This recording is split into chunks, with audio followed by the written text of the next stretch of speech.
ఏపీకి తుపాను ముప్పు తప్పినా వానులు మాత్రం వీడటం లేదు.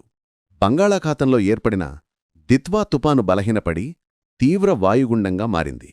ఆ తర్వాత వాయుగుండంగా బలహీనపడినా కొద్ది ప్రభావంతో వానలు పడుతున్నాయి. ఇవాళ్ల ప్రకాశం, నెల్లూరు, తిరుపతి జిల్లాల్లో అక్కడక్కడా మోస్తరునుంచి భారీ వర్షాలు కురిసే అవకాశముందని వాతావరణ శాఖ వెల్లడించింది. కాకినాడ, కోనసీమ, తూర్పుగోదావరి, పశ్చిమ గోదావరి, ఏలూరు, కృష్ణా, ఎన్టీఆర్, గుంటూరు, బాపట్ల, పల్నాడు, రాయలసీమ జిల్లాల్లో తేలికపాటి నుంచి మోస్తరు వానలు పడే ఛాన్స్ ఉందని తెలిపింది. ఏపీలో గత 4-5 రోజులుగా కురిసిన వర్షాల వల్ల లోతట్టు ప్రాంతాలు జలమయమయ్యాయి. ముఖ్యంగా తిరుపతి, అన్నమయ్య, నెల్లూరు జిల్లాల్లో పంటలు దెబ్బతిన్నాయి.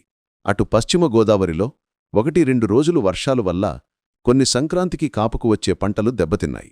అటు కోనసీమలో కొబ్బరి చెట్లు తుఫాను ప్రభావంతో ఒక పక్కకు వంగిపోయాయి. మరోవైపు కాపు వచ్చిన కొబ్బరికాయలు నేలరాలాయి. అటు మరికొన్ని చోట్లు వరి పంట చేతికందకుండా పోయింది. దీంతో ఆరుగాలం కష్టపడి పనిచేసే రైతులు లబోదిబోమంటున్నారు. ఇప్పటికే కేంద్ర ప్రభుత్వం పంట నష్టానికి సంబంధించిన వివరాలను ఇవ్వమని రాష్ట్ర ప్రభుత్వాన్ని కోరింది. మరిన్ని వెదర్ అప్డేట్స్ కోసం మన ఛానల్ని ఫాలో అవ్వండి.